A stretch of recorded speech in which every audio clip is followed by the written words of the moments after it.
And now I believe we are live on Facebook. I see it. Yeah? Yes. Oh, I see myself. Mirror. Oh, so, let me just record.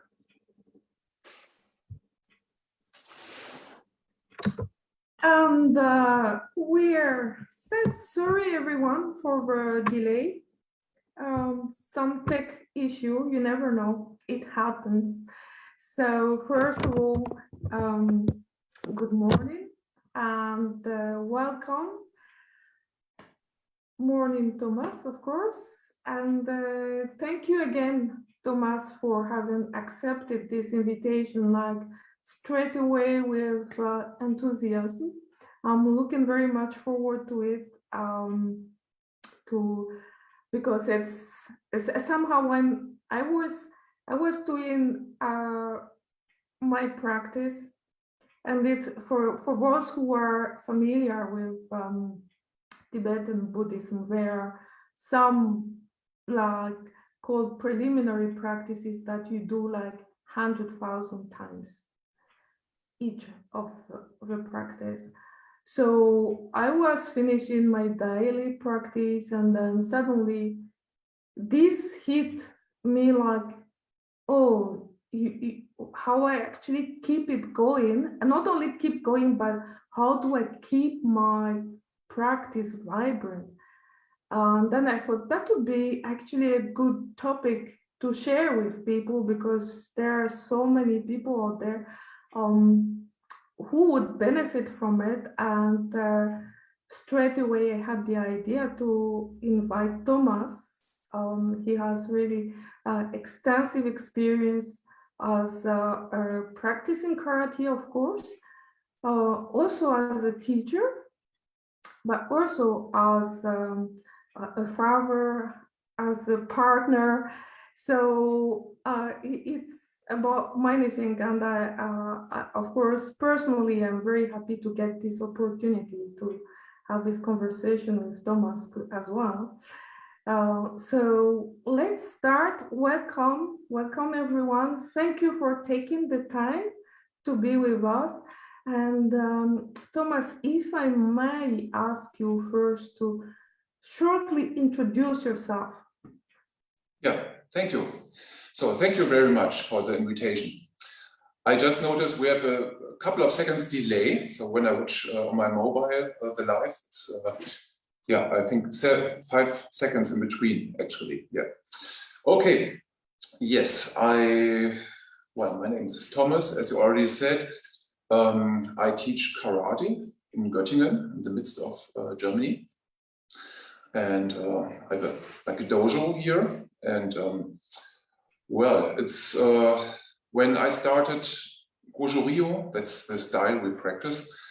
This was 1998. During this time, I think, yeah, there quite a development happened actually. So my expectations and my picture of karate changed very much. And I think we will come to this later, but I think it's a sign of a vibrant practice actually. And yeah, before I did, I also practiced Shotokan, it's a different style. And well, yeah, during this time, I studied biology. So I think more the scientific background, as you also have, and Tiana. And then I studied chemistry as well. And later on, I became a teacher at high school. And I teach chemistry, biology, karate also at school, and conflict management. So mediation, not to confuse with meditation. Yes, and well, I'm also interested in self-development, Ken Wilber, for example, and other books, especially the last year, Corona time.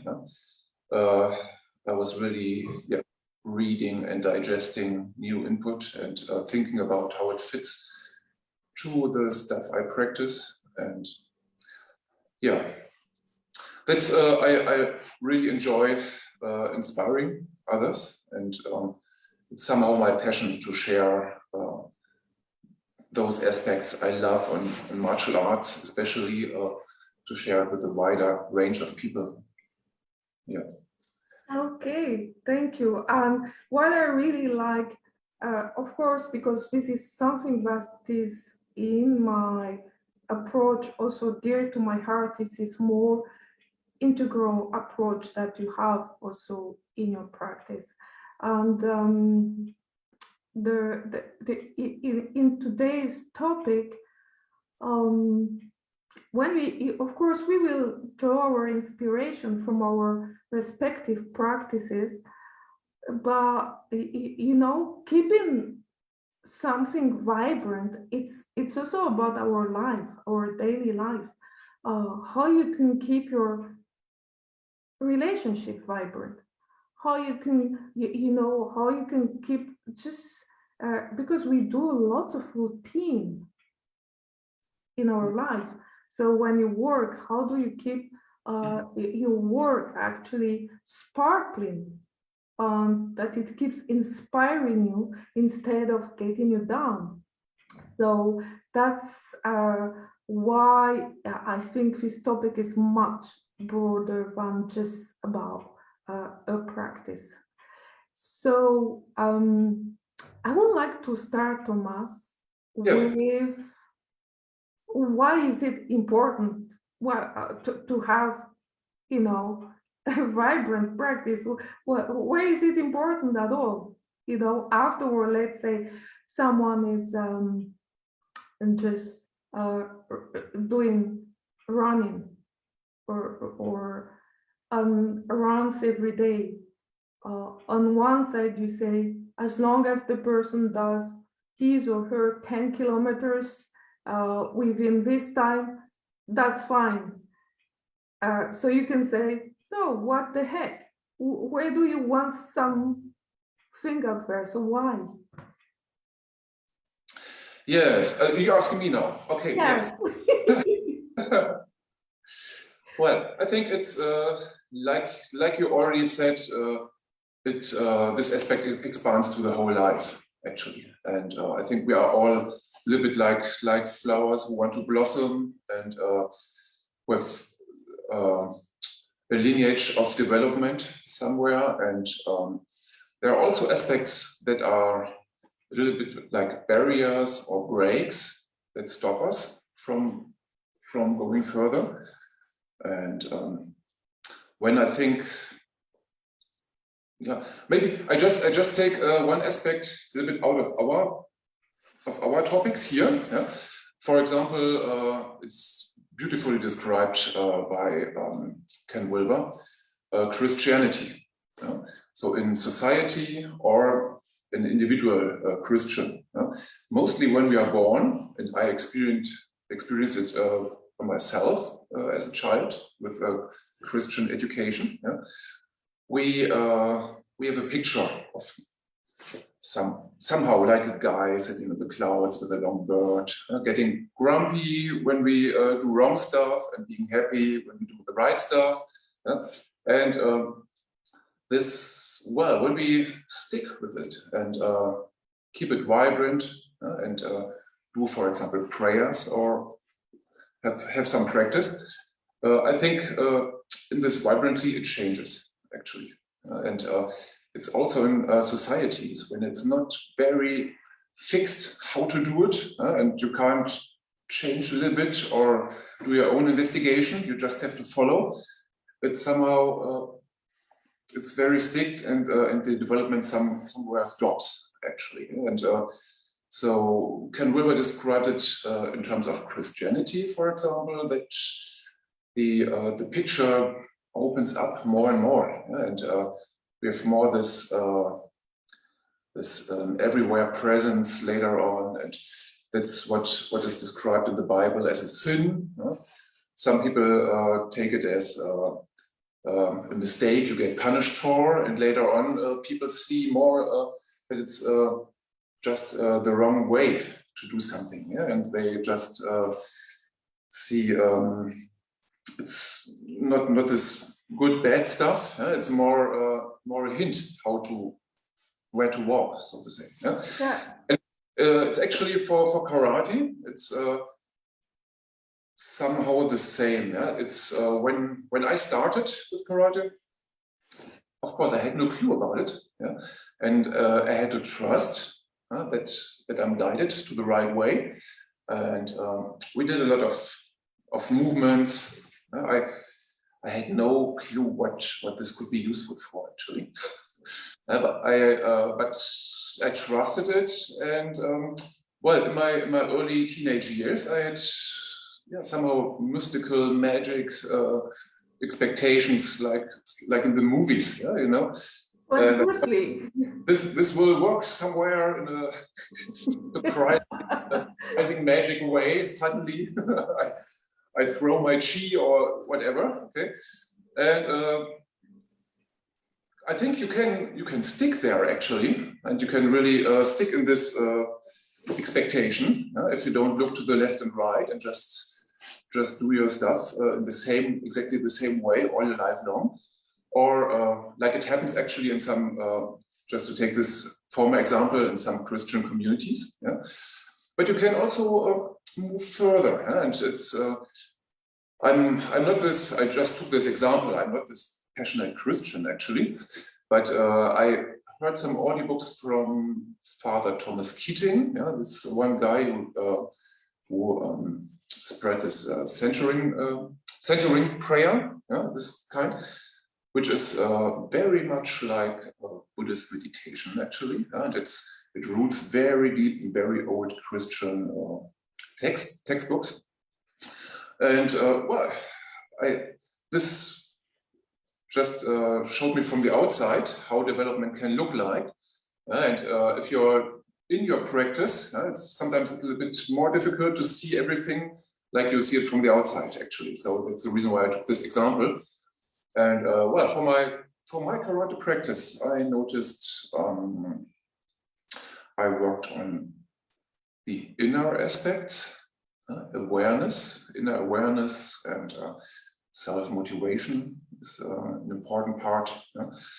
And that's somehow what we talk about today also. Yeah? There's Howard Gardner with his multiple intelligences who found out that we have different brain muscles, so to say, that we can train. And some are from birth on a little bit stronger and others are a little bit weaker. And I said self-motivation is a part of our brain, a kind of intelligence that can actually train, and it's quite separate from the others, from emotional and this mathematical, scientific, and all of this. Yeah, yeah, and I also think in this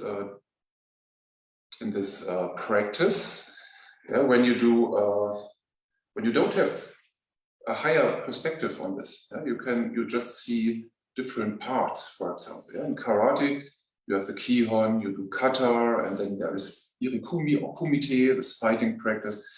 And at the beginning, there are lots of different parts you practice parallel, yeah? And they don't really fit to each other when you think about it. And you think, well, how is it going to work, and all of this. And later on, I think you get more the whole picture. And this is when you keep your practice vibrant, yeah, and you digest it and play with it and take different perspectives on it. And but practice is the most important at first.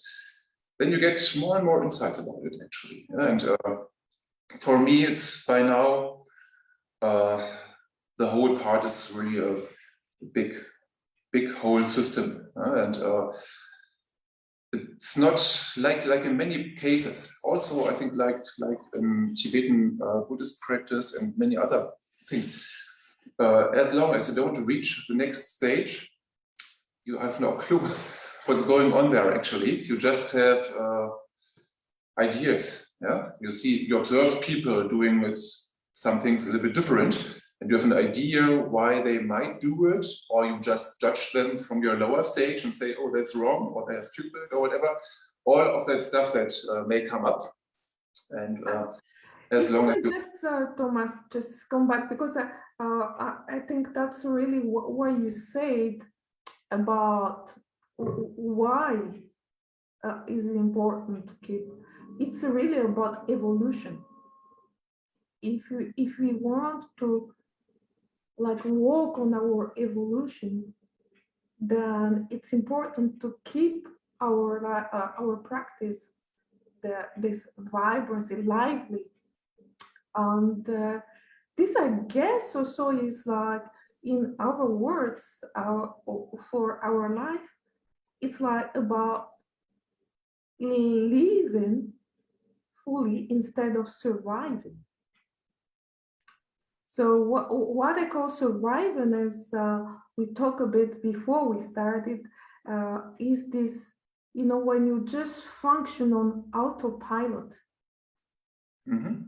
And this can happen very fast when you do, you know, when you practice martial art. I remember when I was practicing, my first teacher, he said like, a technique, like whatever it is, a kick, a punch, you get to start to understand it after you've done it 10,000 times. But of course, a symbol, I get it. So you know, if you actually start to say, okay, I'm gonna do it 10,000 times, but after the first 100, you start to just dum. You stop the evolution, and the understanding will not be there. Yeah. So in a way, of course, you know, we can be very short in this talk and say, okay, the solution to this is you have to be present.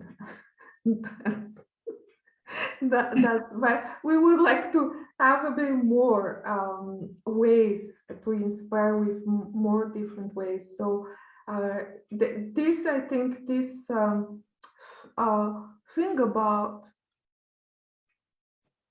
evolution, you know, if you want either to progress, if you talk about progress in a certain area, even playing music, it's the same, I believe. If you just go on autopilot, then you kind of go into a plateau and you just move around, but it's not really going to help your evolution. And this, I think, in our life is being on autopilot all the time is not really living fully. So what is your experience? What can you share about how actually can one go through this autopilot mode? Because it happens very quickly. You know, it can happen even within one session. You start fresh, and somewhere in the middle, you and suddenly at the end you wake up again.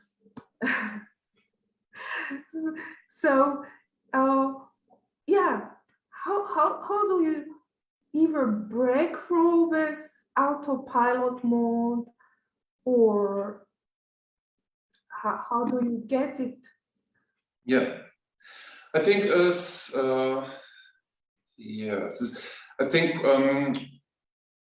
we should make clear decisions what we focus on at first, and where we really want to be aware, and where it's for us in this moment not so important, I think. So it's there's you mean why we do this, like having the vision, the motivation? Yes. Mm-hmm. And actually, when I work as a teacher and I correct my tests, chemistry tests, for example, yeah, it's there are a lot of studies about this, that you get tired a little bit after some tests, and your judgments and the points you are giving somehow develop in some directions. Yeah? And so I noticed for myself, I need a break actually to recharge my brain and to start fresh again. Otherwise, the last couple of students of 26 or whatever, they are lucky or have a bad luck.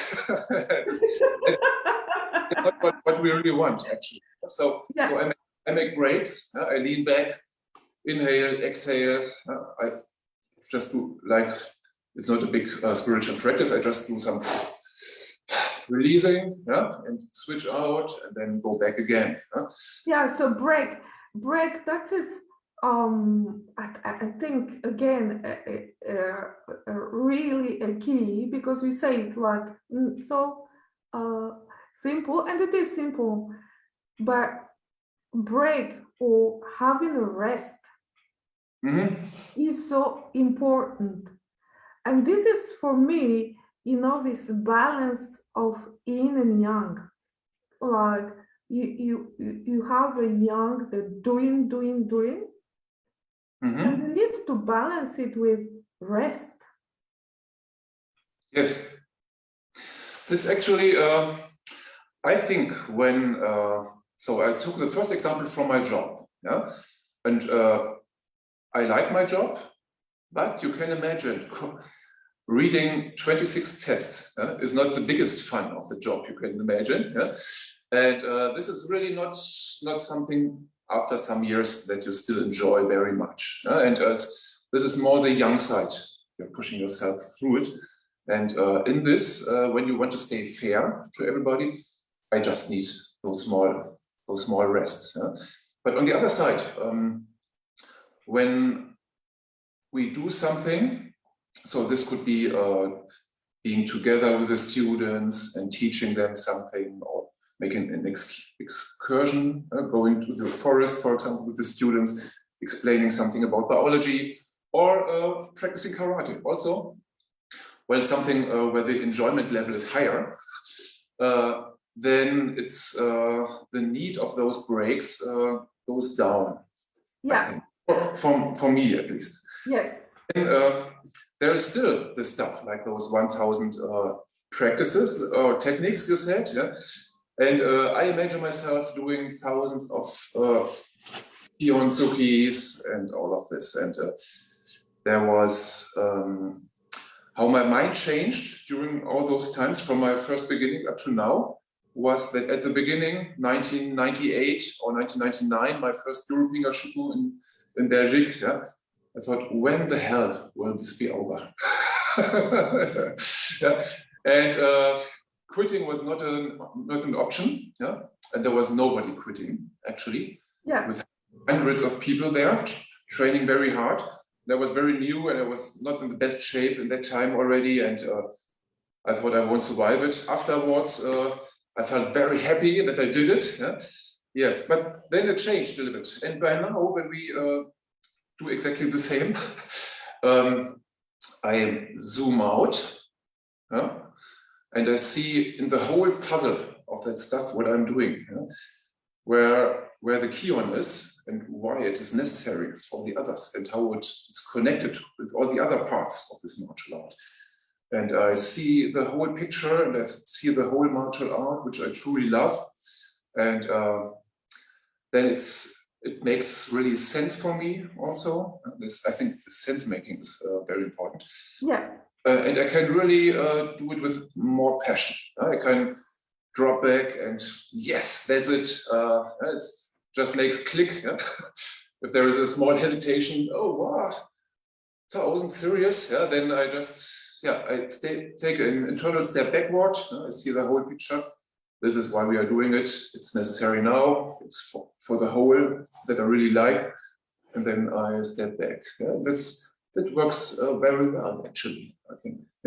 So we had break, resting, having a balance. And also, actually, what you said is doing things that nourish your body, mind, spirit, your energy. Like you say, going out in the forest with your students, etc. These are things that nourish us. So we need to take care of not only the body, also the mind, the spirit. Yes. So nourishing, of course, food, but really having activities that gets us also to kind of have this high, to enjoy actually. And then when you have to you go through time where it's challenging, you can do it in a way of, okay, I push myself, and it's okay. It's also a form of training, of course. But a way to get it with more flow and ease is what you said, to have an understanding of why we are doing this, actually. So the other thing also I would like to touch upon here is, of course, when we are in our best, then it's kind of okay, it flows. We can live our life with joy. We talk with people, smiling, etc. But I think what would be interesting is to know also how, when we are in our lows, when we do not feel so great, how to still keep this vibrancy. Because what a picture is like, when you are in your highs, then you naturally vibrate, and it just boom, like the sun.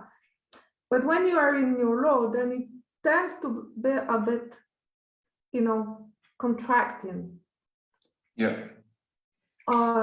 Still, I think you can be smaller, but maybe instead of being this big lamp or being the sun, you can be a fire. And a fire, even if it's small, it's still vibrant. But how do you do that when you are feeling low? Yes, I think, reflecting on this, I think I have the experience of one thing, of two levels actually of getting low. Yeah? When you start something, for example, a new meditation practice, yeah? And the first weeks may be really exciting, and the motivation is high, and then somewhere we also, some neurological patterns, I think, adapt to this, and then it gets to normality. Yeah? And this is like, when somebody wins in the lottery, millions and millions, yeah? It's very well investigated. Yeah, they are happy for, I think, 3 months, and then they feel normal. Yeah. And then the normal problems are just there. It's just like before. Even if doesn't matter if they spent the money or if they saved it or whatever. They just adapt to it. Okay, and that's I think this adaptation is one level of lowness, and then there is the even lower level. And I would say for the first level of getting low, I think it's very important to have this. We all have an ego, and we all have somewhere to deal with it, and don't want to be. It's my opinion. We don't want to be limited by it or totally driven by it, but somewhere, at least some vague picture of ourselves we just have. And I think we also identify with this or that. I think the more we practice, the more we get aware of it, but that's another story. I think to choose the own identification instead of dropping by accident into one, I think this is a very important part. And I said to myself, concerning karate now, I said to myself, I'm a karateka. Wow. And this is this implements that I want to be an inspiration for others, a role model. This is some stuff I will maybe come later on today. And this identification, instead of just thinking there is something I will do, I want to embody it more, and really be in it. And as this karate guy, I experience my lower and higher vibes during the years or wherever. I think that's an important step actually. And when some things, some habits, for example, we do regularly without on autopilot. They can be healthy or unhealthy. And I think if we take upper level, if we zoom out a little bit and watch our habits and we can decide which habits do I really want and which habits are sabotaging myself all the time. And if I choose it wisely and and if I decide to make some things on autopilot maybe, but I want to make this regularly to just adjust my course when I want my life to flow, then I already put some consciousness in there, then it's already not just an autopilot, isn't it? And by this, many years ago, I decided not to have a television. It's since 1996, actually, and I have no TV since that time. And it's also different other stuff. And instead, I made it for myself easier to practice the stuff that I want to practice. So when you leave the house where I live, at the front there are 2 pull-up grips, and there is a shishi and everything, and a kettlebell, and it's very easy. I don't have to carry it from the garage upstairs to start training. It's already there, and also other healthy stuff I want to do. And my glass of water I want to drink in the morning after getting up is already prepared, already there. So it's not a fully autopilot, but I make it as easy as possible to get it done, actually. And then I think that's a struggle on some days when I trained heavily the day before. It's really, sometimes also struggle to get to my regular training that I do every morning, for example. So I have my morning session, and then I teach at night, and then after this I do some exercise for myself. Well, and then it's, I say to myself that I start with very small steps.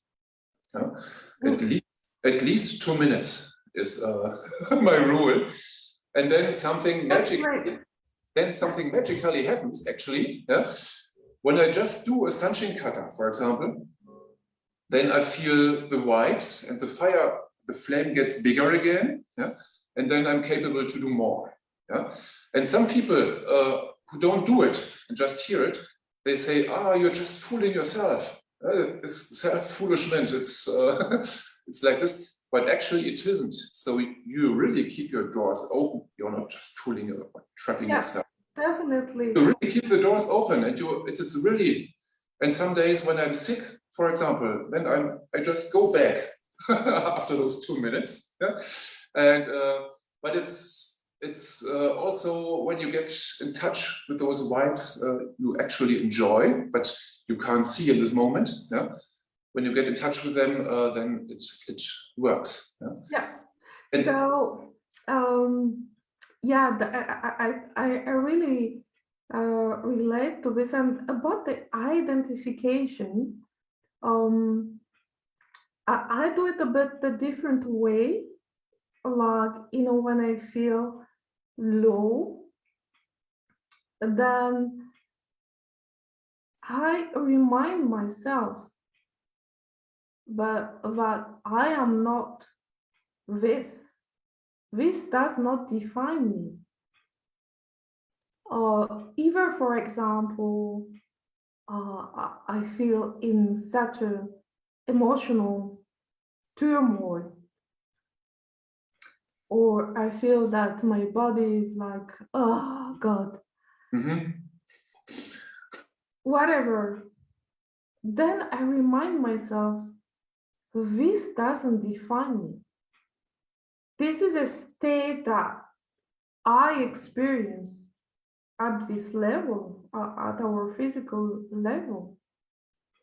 But this does not define who I am truly. So that makes it like, gives a bit of space, so that I don't get completely caught up in this. And that gives this little spark, actually.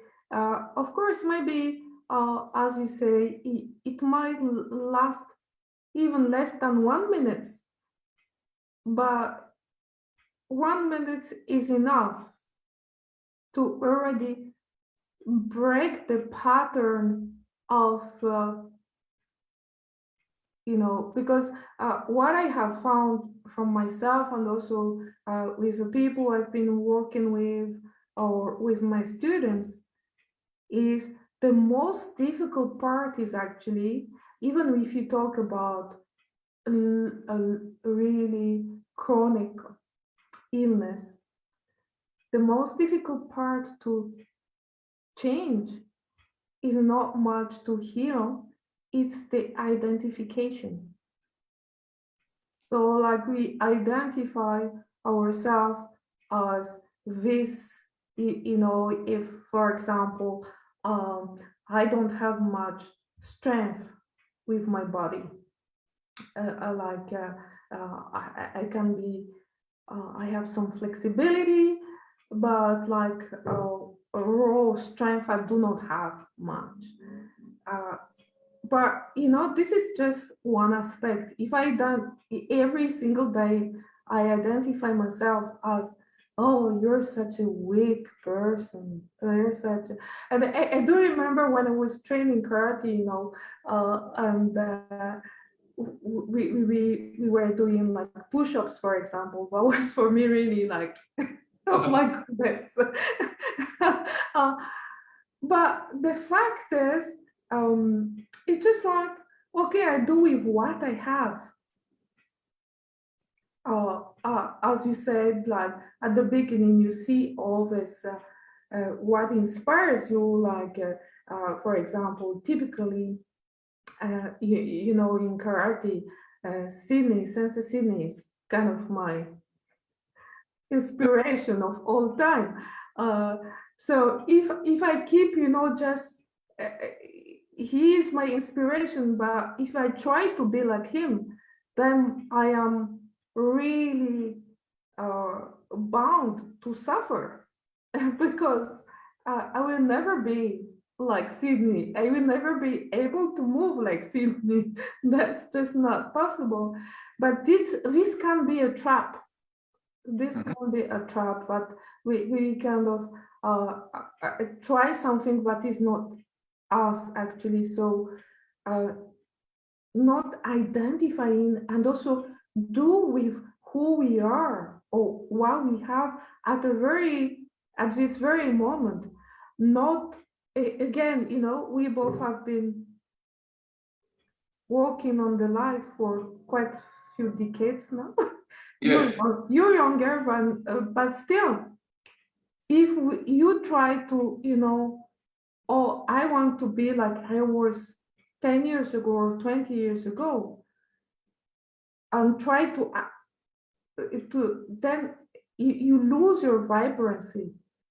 Instead of, okay, now I am 52, and this is where I am, and I do with this, then you keep the vibrancy. Yes, actually, I wouldn't recommend to copy another person's life, and I think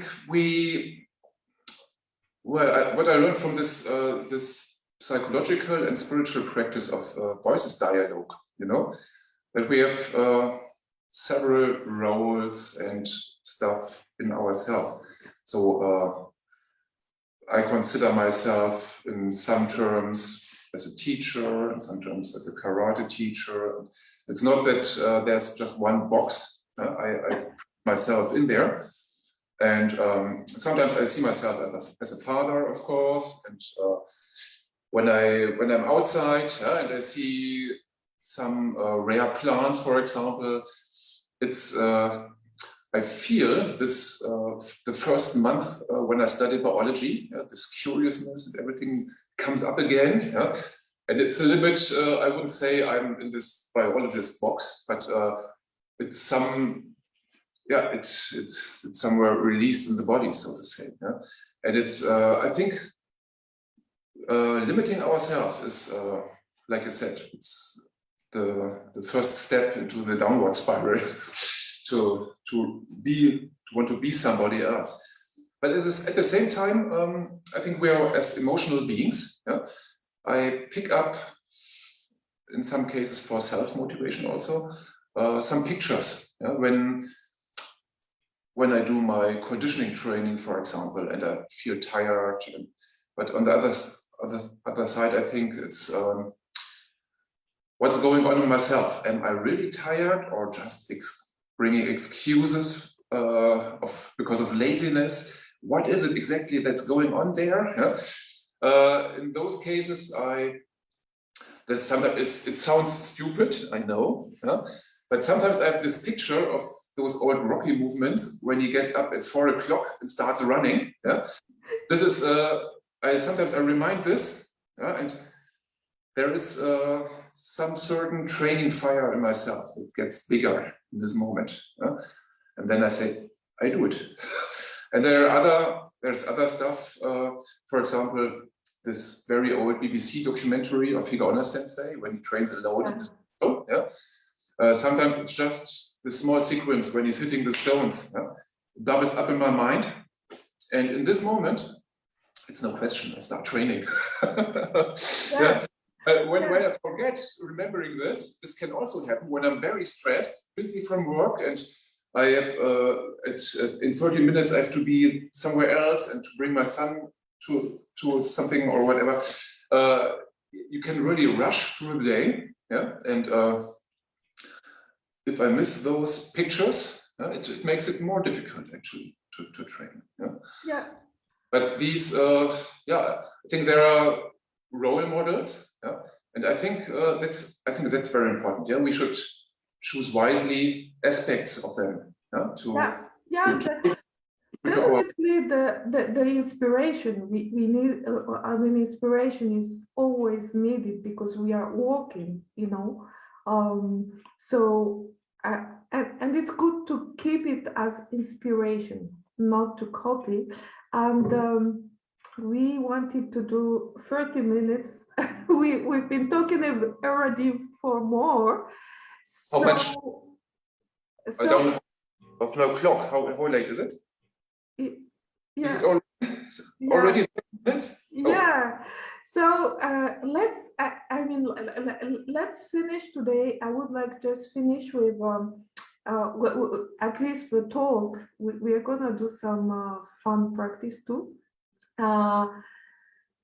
With what you said, actually, like you give yourself, you start even when you feel low, you just start and then it changes. And this, I think, is really the magical aspect of, also training always with this vibration, because things energetically, things add up. It's not like what you did 10 years ago do not does not matter anymore. And what's happening is also that our body, as soon as, you know, it's like it has some memory, and our energetic field also, so that actually it's kind of, if you just, even at the beginning, you don't really smile, you don't feel like smiling, but if you just do this, then your brain starts to receive a signal, oh, we are happy, so it releases some signal to be more happy, so you create a virtuous circle. And I think this, what you said about just 2 minutes is really a gem, because it's just, when you just start, give yourself a chance to do this 2 minutes, and it will wake up this vibrancy. It's like you just open the valve, and it will flow through you. And yeah, there's so much more, but let's stop here for today, the talk. And now we would like to share with you really what we would like to do is I will start leading a short meditation, and Thomas accepted really generously to perform a kata for us. What I would like is that while we watch Thomas performing the kata, we keep we remain in this state of openness. And then he also wanted to share a breathing exercise. Thomas. Right. Yeah. Mm-hmm. I would, if you don't mind, I would share the breathing exercise before, and then. Yeah. Okay. Let me just get my bowl thing.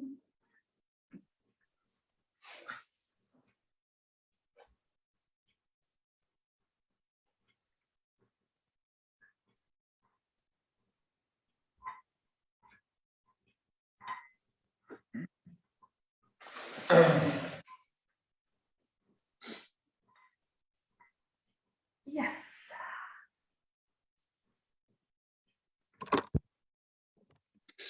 Just one question before, okay? Yeah. Can we answer the questions that are written here later on? Is it still visible? Yeah, so we can, yeah, I would say let's answer the questions maybe now, or let's do the practice and we answer the question. Oh, sorry, I can't see them actually on my screen. Thank you for, yeah. I saw Andrea Windsor. Yeah, I don't have my glasses on, sorry. Anthea Windsor, sorry. Yeah, I saw her asking a question, but you can also make it later. Like just yeah, let's do the practice and we answer the questions later. Okay, cool.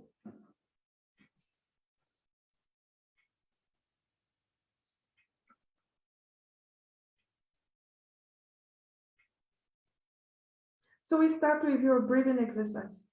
Oh, with mine.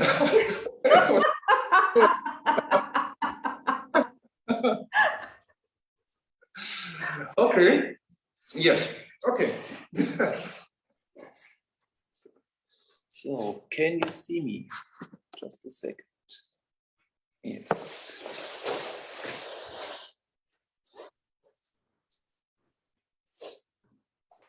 Just do it in standing. So, start with the shoulder wide stand. The lower belly slightly, not very much, drops forward, and we sink a little bit down. Shoulders open, and we inhale through the nose as deep as possible. So if you feel your belt pushing against your stomach and against your back, that's the right way. It's for karate, called tandem breathing. So the lower dantian is also hara or tendon in Okinawa.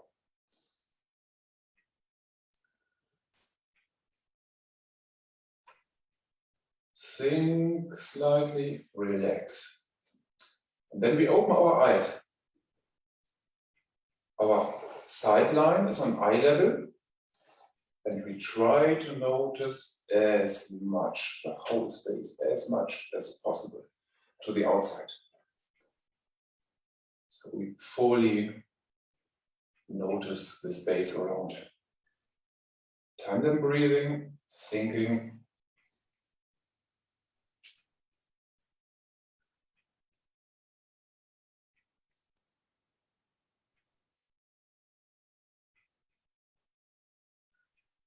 This breathing, just continue when I talk. This breathing is like a psychological anchor. This is the key with which we switch our karate mode on and off. Before every kata starts, we perform tandem breathing. We don't move the head around. We have our vision field wide open, sideline on eye level, tandem breathing. And when we are excited, when real life crises happen, we have the tendency for tunnel vision and for distraction, and we try to calm down, deep breathing, open vision field.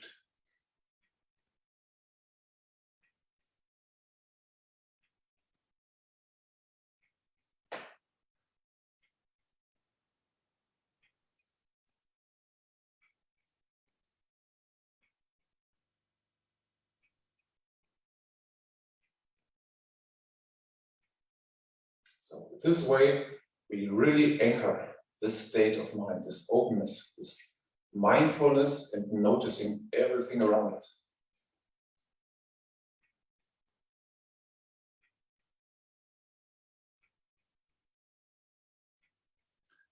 And in the martial arts context, this is,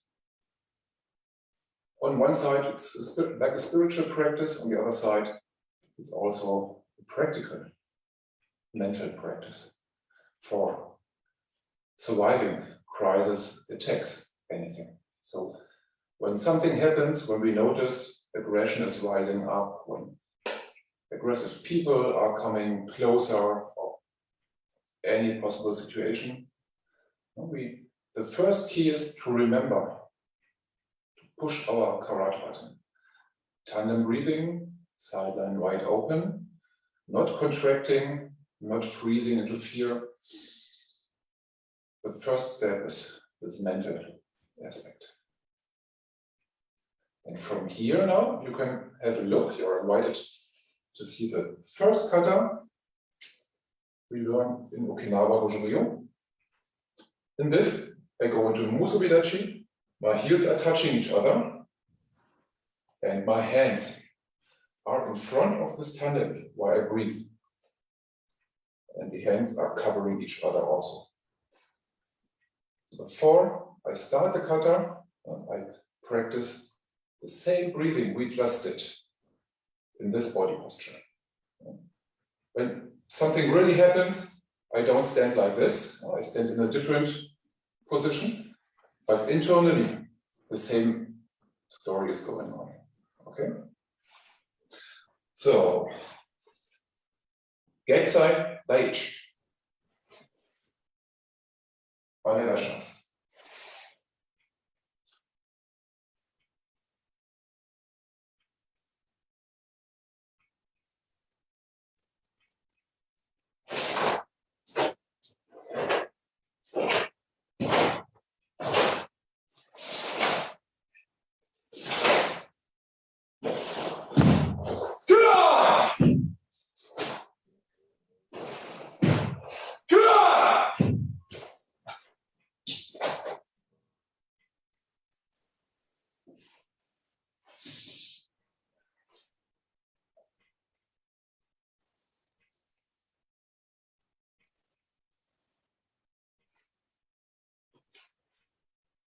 Arigato gozaimasu.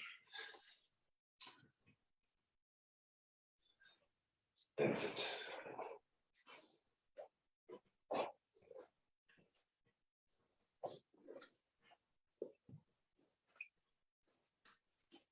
So we're gonna do meditation with a sound. Just sit first comfortably. You can sit on a chair or cross-legged if possible. Keep your back upright, but relaxed. Like here. And when I will hit the ball, listen to the sound. Really focusing, yet relax. So you don't listen at just listen, concentrate on the sound. There is a classical image, the way you focus is like if you are holding a bowl that is filled up to the rim with water, and you are walking with it. So this kind of focus you do when you listen to the sound, and listen to the sound even when it becomes less and less. Eventually, just listen to the silence. Yeah.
If thoughts, emotions, or physical sensation arise,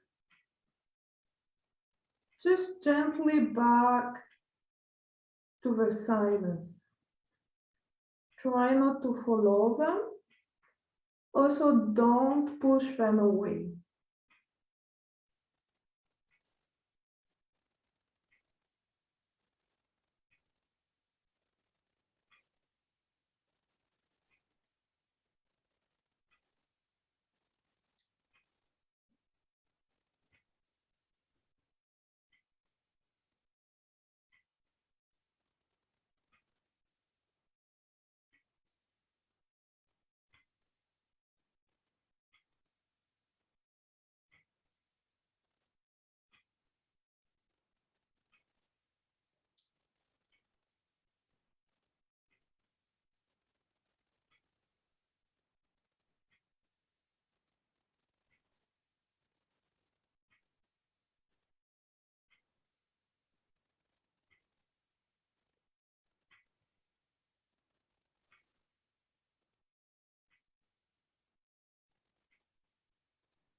Slowly open your eyes.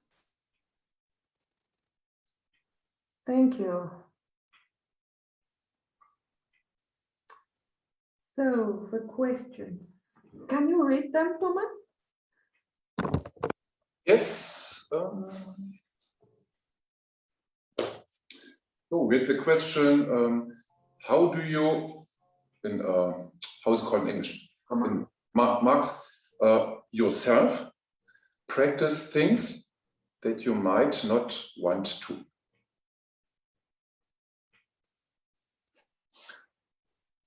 So, yes, I think, can I start? Yeah. Yeah, okay. Yes, it's a good question. It's if it is something that I really completely don't want to, then I can see myself actually sometimes being pushed by the deadline or or other stuff. It still happens. Yeah.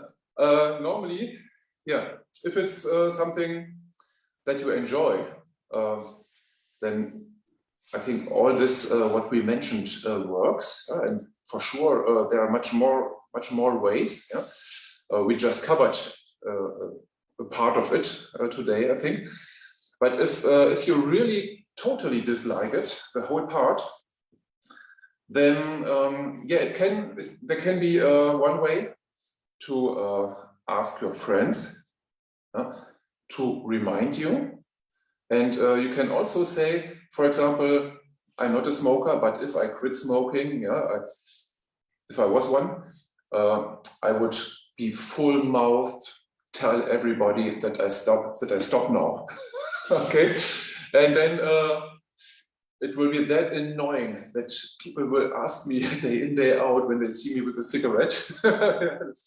That's so I can build some outer pressure.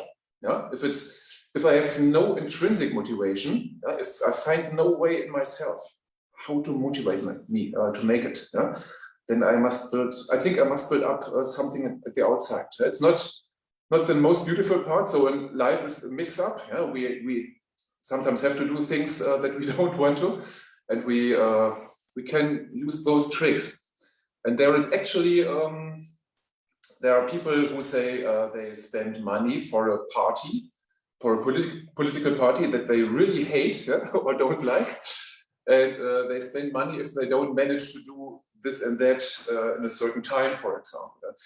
But I think that for myself, this goes a little bit too far. And I also read that there are home pages, yeah, where you can log in and people control each other. And you will say, from now on, I really will eat no sugar. And then the others will ask you, how did it work and how is it going on?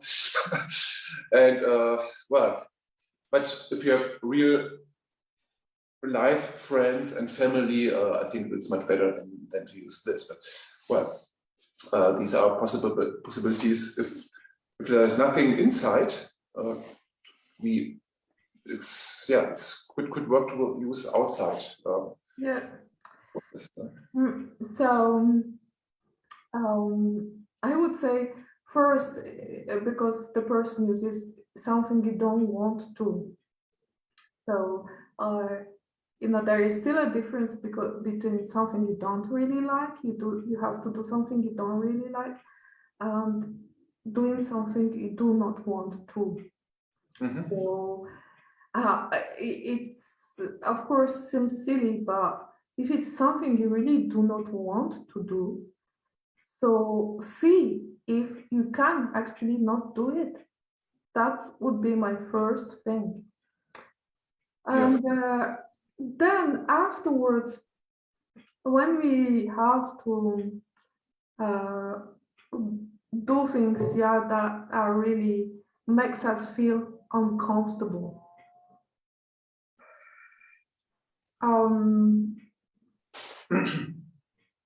It's good because, as you said, when there is really zero inner motivation, then it's most likely that it's not gonna work. Okay, if it's something small and you can fix it, that's okay. You know, like I really don't like repair things in the house, but okay, I have to do it, I do it. That's it. That's not a big deal. But if it's something like bigger that is emotionally more involves more emotionally, and it makes you really feel uncomfortable, then one first thing is it would be good to look at what is this emotion that triggers what the situation, what kind of emotion does the situation trigger into you, and deal with those emotions. Other thing also as question that is good in those cases to ask ourselves is what are the benefits for me in this situation? In all situations, even those we don't like, there are things that we benefit from. So look at them. What would be first few things that I would recommend?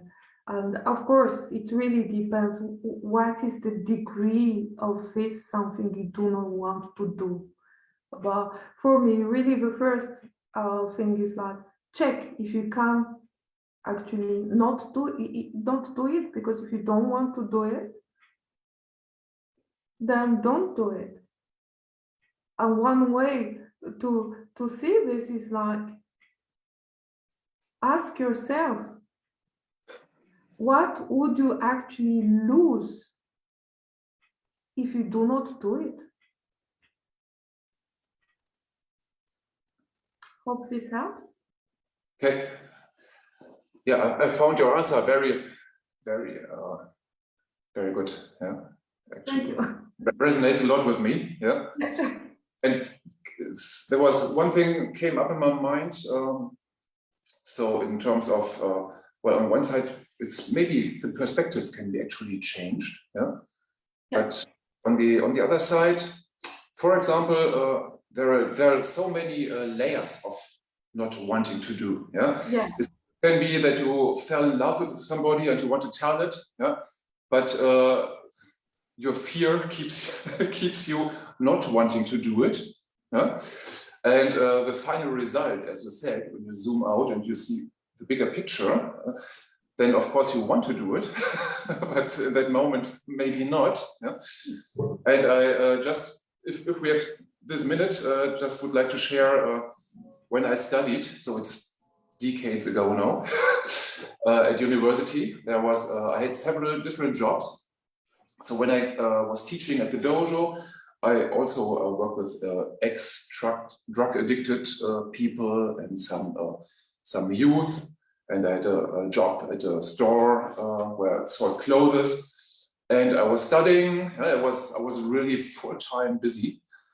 And when I made it to get a certificate from a certain course at university, I never managed to go there later on to get it.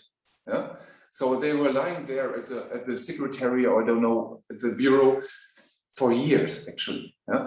And I was focused on all those other things. Yeah? And sometimes I remembered it, but then I pushed it away.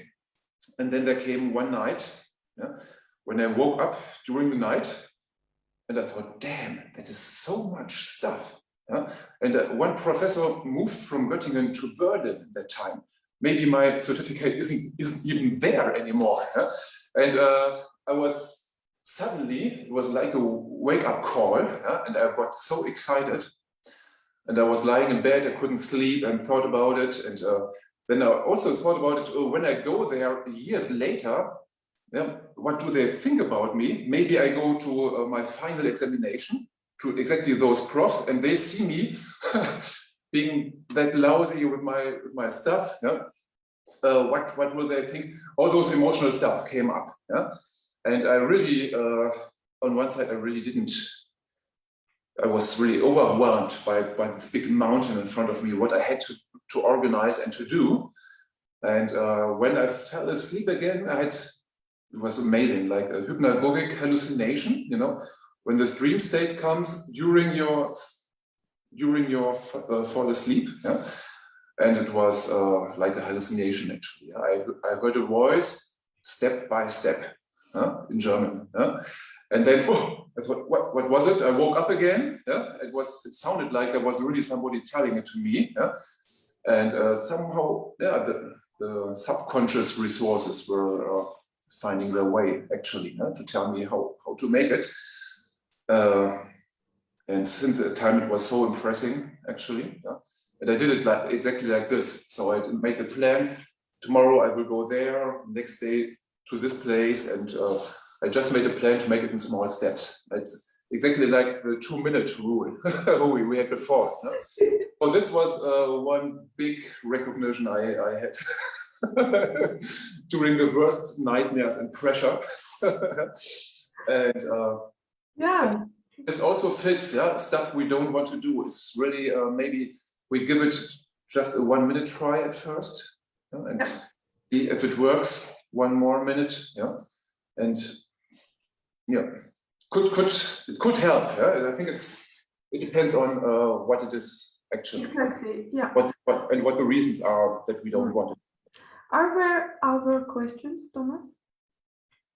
Oh, not here. I just see the question on this Facebook event. There was just this one. Yeah, okay. Wow, thank you so much. Wow. And thank you everyone for your patience because we took really quite some time, but on my side, I didn't see the time passing. It was really, I enjoyed it very much, and probably I would like to do this again sometime. And if Thomas, if you were in, then we could continue doing because yeah, I really love it. Absolutely, yes. I think there is much more to cover, actually. Just this topic, yeah. I think we just made a half of it. Yeah. So I have much more ideas, but I don't want to expand it to the limitless. Yeah. Okay, so that's a deal. Yes. Yeah, thank you again, Thomas. That was really very nice and more than nice, actually. We enjoyed it very much. Have a nice Sunday, everyone. And please, if you watch this on replay, you can also post your comments and questions either here under this video, or you can contact Thomas or contact me directly either on Facebook or Instagram. Either way is fine. We will be really happy to hear your feedback. Yes. And if there are questions, of course, most welcome. Yeah. Absolutely. See you soon. Thank you very much for inviting me. Welcome. My pleasure. Great pleasure. I remember our long talks in Wageningen at Sensei Sydney's dojo and everywhere. It's really, Yeah. It's really you also. So often anymore. Yeah. Yeah. So thank you very much. Yes. Thank you, Thomas. Bye. Goodbye.